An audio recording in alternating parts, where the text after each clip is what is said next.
What's up? It's Guru Jojo. In this video, I basically want to speak about what is God, who is God, where does God come from. So I'm basically going to be giving an alternative perspective, but you can also see it as me just simply giving a broad perspective as to what or who God is in general. So, what is God? Who is God, right? God is simply your guiding light. It's your philosophical principles. It's your good orderly direction. Whatever force of energy that you're being guided by that now has a subconscious hold over you, thus it's influencing your perspective on life, the information, the visions. So whatever energy that you are picking up on, whatever information, whatever visions that you're picking up on as being superior is basically your God. God is just your guide, it's your light. So we have these principles that we live by because an angel, a God, a spirit, a deity has sent messages out to someone in this physical realm to channel their energy, right? To create principles and to create philosophical beliefs. That's what is actually happening. So there's spirits, angels, Elohims, deities, whatever, right? That are connected to people with a particular gift of channeling energy. And these channelers are like your preachers, these channelers are like your philosophers, these channelers are basically like people who are able to take in these messages from these angels, from these spirits, from these gods, from these Elohims, from these deities, and then they're bringing it down into reality. And these create philosophical constructs that we end up being governed by, that we end up living by. It's the direction that we end up feeling is superior to the other ones. Thus, we are following that construct of behavior. So it guides our behavior, it guides our personal outlooks on life, it guides the way that we perceive our experiences, the information that we extract as being superior, and thus it influences our growth, our development, our karma in this lifetime, for the next lifetime, for the next lifetime, for the next lifetime. That's what God is. Now, in this society, in this day and age in particular that we're living in, we're being guided by three basic forms of godly consciousness. And the first form is the divine masculine. The divine masculine is simply just the principles that we live by that have to do with rulership, dictatorship, a lot of times politics, anything that has to do with logical reasoning, rational thought, thus money, capitalism. This has to do with your divine masculine principle. It's the principle of capitalism. Okay? Then you have, speaking the truth right now, my eye itching and everything. I don't even have allergies right now. But the second principle that you live by is your divine feminine principle. Your divine feminine principle has more to do with psychic, intuition, more about controlling the self. Masculine principle has more to do with controlling people at large or controlling others. Feminine principle has more to do with controlling the self. It has to do with the psychic phenomenon, unlike more of the logical and reasonable phenomenon that has to do with the masculine principle, the feminine principle has more so to do with psychic abilities, aka being empathetic, picking up on people's emotions and feelings in order to basically connect, and also too it has to do with, and also to understand the self. It has to do with soul searching, the feminine principle, searching the soul, the truth, the deep parts of the self. It has to do with self-discovery, appreciation for the natural habitat that we live in, appreciation for what's naturally here. And this again also has to do with the soul. So then you have your third principle, which is the divine inner child. The divine inner child does not know a gender. It doesn't understand the masculine and feminine principle because it's actually just morphed together. It's basically like if you bring a child here, a child is born and you grow it up and you don't put it into society, it kind of just will grow up in a way that might be kind of awkward or weird to the rest of society because they have been reshaped by mostly the masculine principle. So what happens is, in this lifetime, we get born into our inner child, but it gets snatched from us from the divine masculine principle, which implements rules and limitations over us. And this pretty much holds us back from our spirit, which is connected to our divine inner child. Now, I'm not saying that the masculine principle is evil or it's bad. We actually need it. It actually is very necessary to have boundaries, restrictions, and limitations in this lifetime, or else we would be running around crazy. But an extreme type of dictatorship, an extreme type of limitation and controlling of other people in society would be very, very limiting on the spirit, and it could cause like depression basically for others.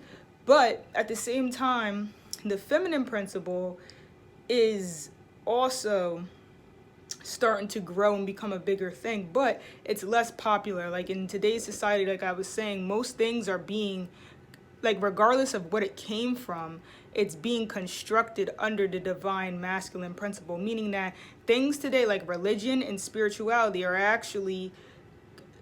actually being reconstructed into the divine masculine principle. So we're taking these philosophies, these beliefs, these unseen forces, and we're actually trying to rule them into seen forces, aka this is now when people are using religion and spirituality, a thing that's very free and a thing that's supposed to just be inspiring and helping others, as a means to a more tangible and physical end, aka money, resources, and just having control over people in general in order to gain more capital. And then this is the reason why in my previous video, intro to astrology, I was saying how the religion today is now just being more connected to law, rule, and order, because we're taking these things and we're using them for alternative means, and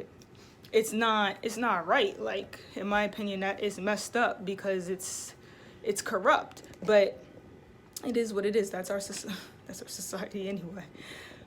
Anyways, though, for real, that's pretty much what these things mean. Again, I didn't really go over the divine inner child so much. Divine inner child has to do with the chi energy, the life force within.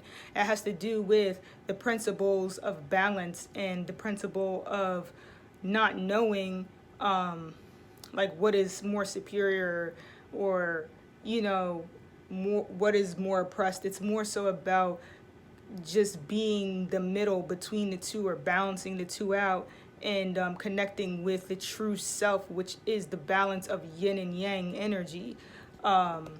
So that's pretty much what the main principles are about. And then all these other religions and spiritual constructs and whatnot are under either the divine masculine principle, the divine feminine principle, or the divine inner child principle, or it could be in between all three of them.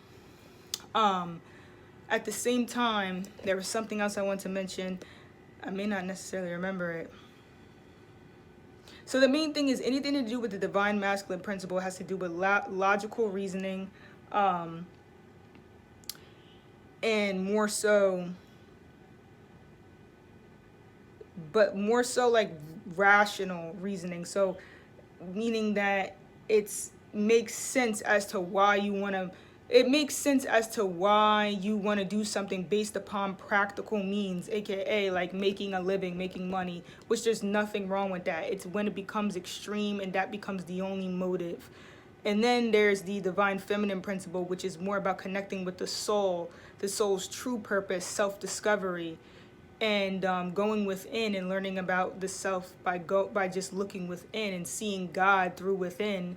And then this is stuff like law of attraction and whatnot. But again, these feminine principles are now being built under the masculine principle. So that's why it's hard to see like what belongs. I'm telling you, it's because we're now extracting these things and implementing it into something else. Almost like what do they call it? Like genetic mutation and shit. And like that's almost what they're doing now with these principles. They're like they're being genetically modified basically.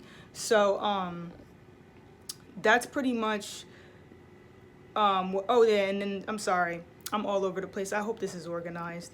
But the third principle, the main thing is that anything that has to do with not being a part of a masculine or a feminine principle, anything that has to do more so with just being connected to your divine child. Now, your gender is not the same thing as what you actually look like, believe it or not. It's just like I said, things have become genetically modified. So now it's like you could literally be a woman, but you could be represented in a physical vessel as a man. And this is too where the reason, part of the reason behind like homosexuality and stuff. But that's another topic. I don't even know if I want to get into that because it's deep. That stuff is really, really deep. But because I'm telling you, things have now became very morphed. Like it's like there's all these different energies and they're all just being combined together. So now when they're getting separated into a seed to pop into this physical vessel, it's not coming out the way that our minds are so limited that we can only perceive things through the constructs that we've been governed and limited by. So we can't see how that's not really what it is. And you see how that's why I don't even want to talk about it, because it's so hard to explain, because the human mind is so flipping limited. But anyways, that's the meaning behind what gods are. What God means, it's simply good orderly direction. It's simply your guiding light. It's what you're inspired by. It's what you hold to high standards, who you hold to high standards. And the last thing I want to mention is that for people that are more on the agnostic and atheist tip, this is more like their gods.